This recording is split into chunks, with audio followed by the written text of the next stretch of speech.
Alchemist, Hill Farmstead, Switchback, Burlington Beer, Lawson's Finest, Queen City Brewing, Rock Art, 14th Star, Fiddlehead, Foam, Outer Limits, Magic Hat, Otter Creek. It's ridiculous. I would have never, ever imagined that there's this many breweries in the state of Vermont.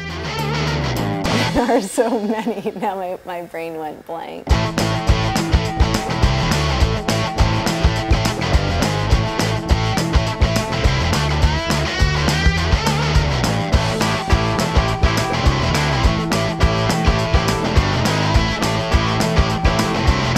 Vermont beer is legendary.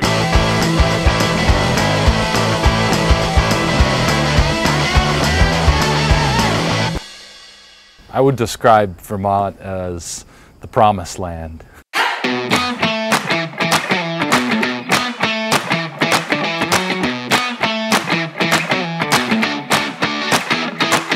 We're really creative here and we like to work with our hands. People hear it's a Vermont-made beer and they kind of perk up and say, oh, I'd be willing to try that. Vermont values tend to be more about the connection with both the land and with people. We're seeing a lot of pretty eccentric stuff coming out of these breweries. There's a lot of pride that I find in Vermonters. With that pride, they're giving the customer a good quality. It's because of companies like Cabot that have put the name out there that you can get high quality products from the state of Vermont. So you package up a superior quality product with a beautiful place to visit and it's going to stay popular. It doesn't matter what's on the can, it doesn't matter where you're from, it all comes down to what is in that can. All of our beers only have 4 ingredients, just hops, malt, yeast, and water. Water is 92% of what beer is. Good water is the foundation of any good beer. The moment when I started focusing on water was when my beer went from decidedly amateur to far, far better than it was. It's the water. Most craft brewers have to deal with municipal or chlorinated water or hard water. Pale ale comes from Burton-on-Trent water, very, very hard water. Pilsen water is very, very soft water, and those brewers couldn't treat their water. They basically created the beer flavor that would work best with the water they had. Those are all challenges that the brewer faces to create a blank slate or a clean palate. And that's going to be the same water every single time, so it's going to help with the consistency and all that. And that, for me, is really exciting for the flavoring style of what we're going to be making. Everyone thinks about the honey we use. I've written whole long papers about the importance of water, and it's just really starting to get around the home mead making community.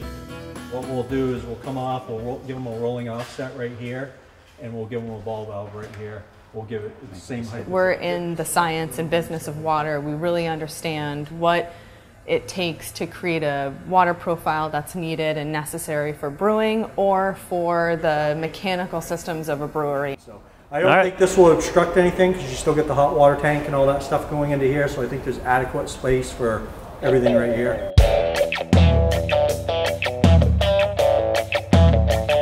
They are recognized as an industry leader in providing water treatment or water filtration solutions for craft brewers. They're on our list of people we really trust.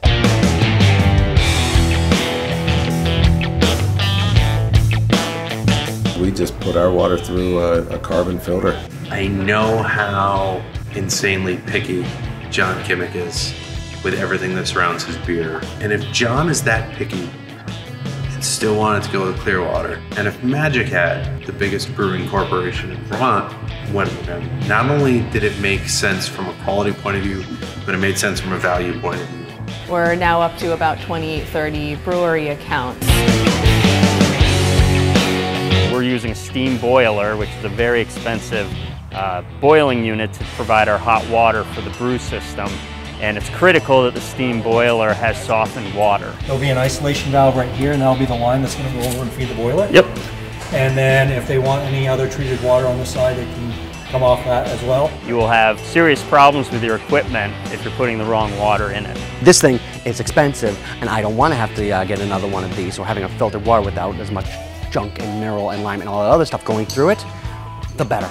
The activated carbon charcoal filtration system that Clearwater put in for us is critical to ensuring removal of both sediment and chlorine before we use that water in the brewing process. When we go and do a job like this, it's, you know, in the back of our minds that, oh, we did Lawson's not that long ago, and how did that end up, and what can we apply from that job to this job?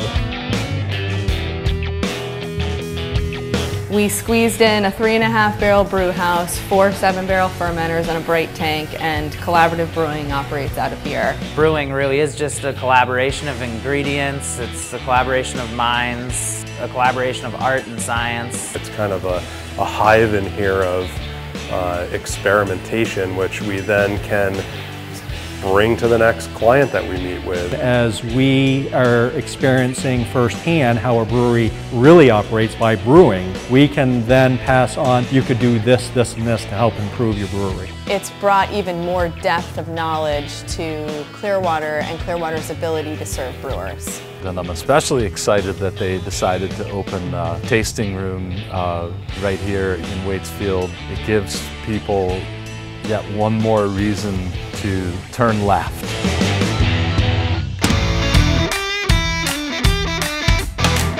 I had heard a long time ago they were expecting beer tourism to surpass the ski industry here.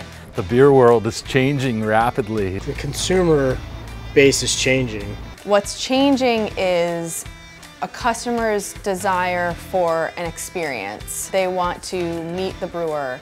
They want to see the process.